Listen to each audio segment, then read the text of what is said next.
দর্শক শুভেচ্ছা। সোজা কথা থেকে বলছি। দেশ টিভির এই নিয়মিত অনুষ্ঠান দেশ বিদেশে যারা দেখছেন তাদের সবাইকে স্বাগত জানাই। দর্শক, আজও আমাদের আলোচনার বিষয় রাজনীতি এবং আমাদের আজকের শিরোনাম কে কি বলছেন, এবং এই বিষয়ের ওপর আজকে কথা বলবেন আমাদের অনুষ্ঠানে অতিথি আমাদের তিনজন। আমার বাঁয়ে রয়েছেন সাবেক রাষ্ট্রদূত, কলামিস্ট এবং সাবেক সচিব জনাব এইচ.এম. মোফাজ্জল করিম। তার সঙ্গে রয়েছেন ডক্টর আহসান মনসুর, তিনি বিশিষ্ট অর্থনীতি বিশ্লেষক, এবং তার সঙ্গে রয়েছেন বিশিষ্ট সাংবাদিক মঞ্জুরুল ইসলাম। এইচ.এম. মোফাজ্জল করিম, ডক্টর আহসান মনসুর এবং মঞ্জুরুল ইসলাম, আপনাদের সোজা কথায় স্বাগত জানাই। দর্শক, বলছিলাম কে কি বলছেন, অর্থাৎ আমরা একটা রাজনৈতিক পথ পরিক্রমার মধ্যে আছি। সেটার একটা টালমাটাল অবস্থাও থাকে, দোটানাও থাকে, মেরুকরণ থাকে, নানাবিধ আমাদের এই রাজনৈতিক চিত্র সেটি চলছে, এবং একটি পরিস্থিতির মধ্যেও আমরা আছি। এর মধ্যে আমরা শুক্রবার আমরা দেখলাম যে বিএনপি চেয়ারপারসন সাবেক প্রধানমন্ত্রী বেগম খালেদা জিয়া, তিনি তার দল এবং জোটের ডাকা এই হরতাল অবরোধের ৬৭ দিন পর এবং নিজেও ৫৩ দিন পর তিনি কথা বলেছেন। তিনি সাংবাদিকদের ডেকেছিলেন এবং সেখানে তিনি একটি বক্তব্য দিয়েছেন। তার বক্তব্য আমরা সবাই জেনেছি, লেখালেখি হচ্ছে, আলোচনা হচ্ছে। আজ আমরা শুনেছি মাননীয় প্রধানমন্ত্রী শেখ হাসিনার বক্তব্য, এবং সঙ্গে সঙ্গে বাংলাদেশ আওয়ামী লীগের সাধারণ সম্পাদক সৈয়দ আশরাফুল ইসলাম, তিনিও আজকে আনুষ্ঠানিক সংবাদ সম্মেলন করে দলের পক্ষ থেকে খালেদা জিয়ার বক্তব্যের জবাব দেওয়ার চেষ্টা করেছেন এবং তাদের অবস্থান স্পষ্ট করেছেন।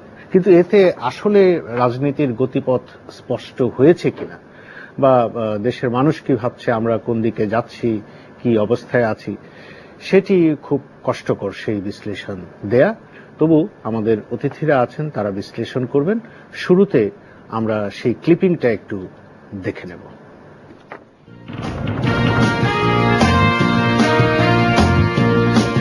এই সংকট রাজনৈতিক ও সাংবিধানিক, আর এই সংকটের স্রষ্টা আওয়ামী লীগ, এবং আরো সুনির্দিষ্ট করে বলতে গেলে শেখ হাসিনা।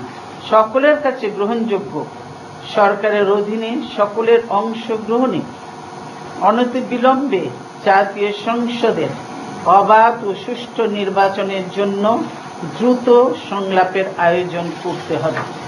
এই সাময়িক কষ্ট জাতির বৃহত্তর স্বার্থে স্বীকার করার জন্য আমি সকলের প্রতি অনুরোধ জানাচ্ছি। ওনার শুরুই বক্তৃতা হচ্ছে মিথ্যাচার দিয়ে, কাজে বাকি যা আছে সবই মিথ্যাচারে ভরা। আর যে জঙ্গিদের নেতা, জঙ্গি নেত্রী খালেদা, তার সাথে কে সংলাপ করবে? ওনাকে পরামর্শ দেব যে ওনার ভালো হবে তাতেই যে কোর্টের সমন জারি হয়েছে উনি যেন যে সারেন্ডার করেন, সেটাই ওনার কল্যাণ। সেখানে গেলেই ওনার ভালো। আর তা যদি না যায়, সরকার কোর্টের রায় মানতে বাধ্য। সাংবিধানিক বাধ্যবাধকতার কারণে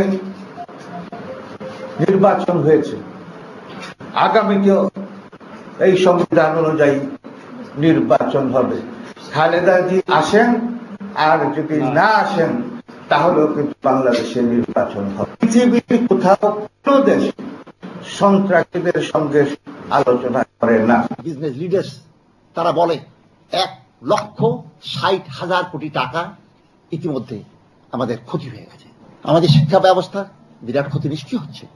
আমাদের কৃষি চিন্তা করে দেখবেন, অনেকে বলবেন রাজনৈতিক সংকট, অনেকে বলবেন গণতন্ত্রের সংকট। যেখানেই আপনি আসুন না কেন, আলটিমেটলি সংকট আমি মনে করি জাতীয় সংকট। আমার নেত্রীও বলেছেন চাবিকাঠি সরকারের কাছে, প্রধানমন্ত্রীর কাছে।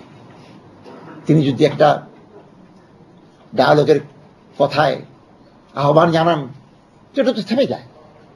তো কেন এটা হচ্ছে না, কেন হবে না? দর্শক, আমরা ক্লিপিং দেখছিলাম। কথা বলছিলেন বিএনপি নেত্রী বেগম খালেদা জিয়া, প্রধানমন্ত্রী শেখ হাসিনা, আওয়ামী লীগ সাধারণ সম্পাদক সৈয়দ আশরাফুল ইসলাম এবং বাংলাদেশ জাতীয়তাবাদী দলের স্থায়ী কমিটির সদস্য অবসরপ্রাপ্ত লেফটেন্যান্ট জেনারেল মাহবুবুর রহমান।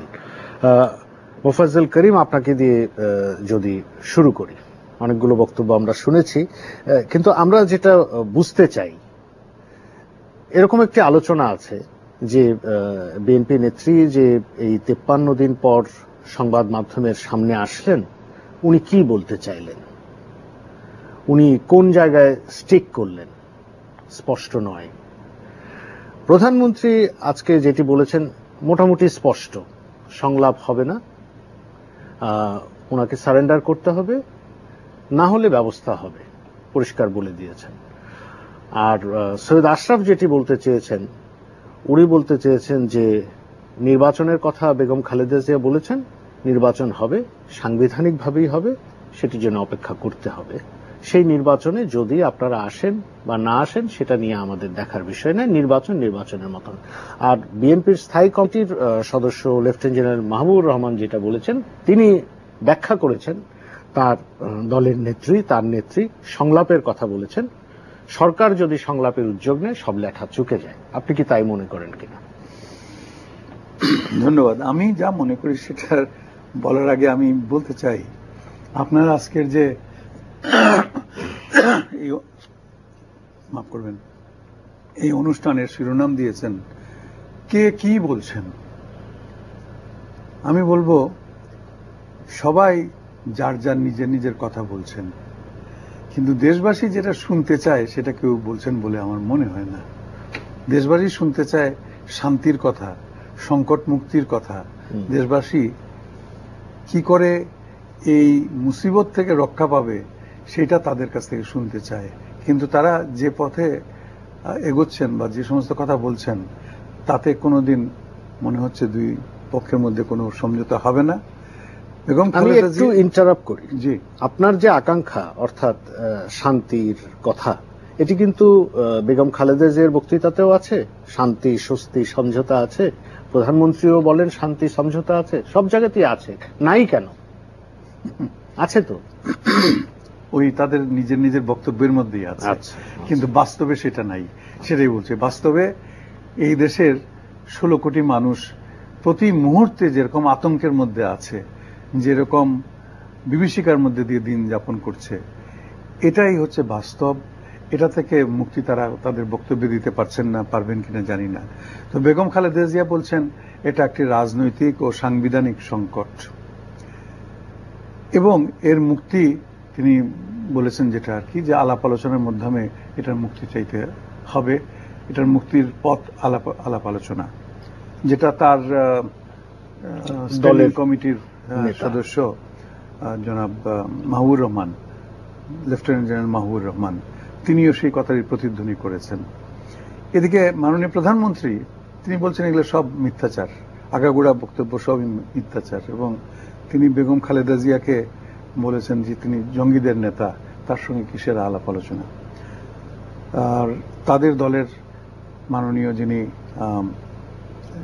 সাধারণ সম্পাদক, তিনি বলেছেন যে একই কথা, যে এদের সঙ্গে তো কোনো ইয়ে হবে না, আর যখন নির্বাচন হওয়ার তখনই হবে, অর্থাৎ অপেক্ষা করুন 2019 সালে হবে নির্বাচন। তাহলে দেখা যাচ্ছে সবাই যা বলছেন মনে হচ্ছে যেন দেশের মঙ্গলের জন্য, মানুষের মঙ্গলের জন্য, শান্তির জন্যই কথা বলছেন, কিন্তু একটার সঙ্গে আরেকটা কোথাও মিল খাচ্ছে না। পাবলিক, সাধারণ মানুষ ওই মিলটাই দেখতে চায়। আর আমার সোজা কথা হচ্ছে, এই যে মাননীয় প্রধানমন্ত্রী যে বলছেন যে যান গিয়ে জেলখানায় গিয়ে ঢুকে পড়েন, আপনাকে ডাকা হয়েছে জেলে যাওয়ার জন্য, যান, আপনি বসে না থেকে ভদ্রভাবে, সেদিন বলেছিলেন যে ভদ্র লোকের মতো, ভদ্র মহিলার মতো না, ভদ্র লোকের মতো যান, গিয়ে সোজা জেলে গিয়ে ঢুকে পড়ুন। তো এই প্রসঙ্গে আমার হঠাৎ মনে পড়ে গেল, বোধহয় মঞ্জুরের বিশেষ করে মনে থাকতে পারে, তো সাংবাদিক মানুষ, 2007 সালে 1/11 সময় যখন মাননীয় শেখ হাসিনাকে হঠাৎ করে তখনকার বাহিনী, তখনকার সরকার যখন আটক করে ফেলল, তখন সঙ্গে সঙ্গে কিন্তু বেগম খালেদা জিয়া খুব প্রতিবাদ মুখর হয়েছিলেন। তিনি এটা তীব্র নিন্দা এবং প্রতিবাদ জানিয়েছিলেন। আজকে সেটার বিনিময়ে তিনি আহ্বান পেয়েছেন জেলখানায় যাওয়ার জন্য।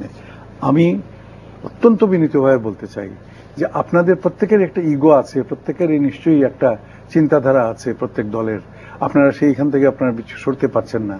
কিন্তু একবার দয়া করে একটু ভেবে দেখুন, বাংলাদেশের 16 কোটি মানুষের হার্ট অ্যাটাক হতে আর বেশি বাকি নাই। ধন্যবাদ, আতঙ্কের ধন্যবাদ।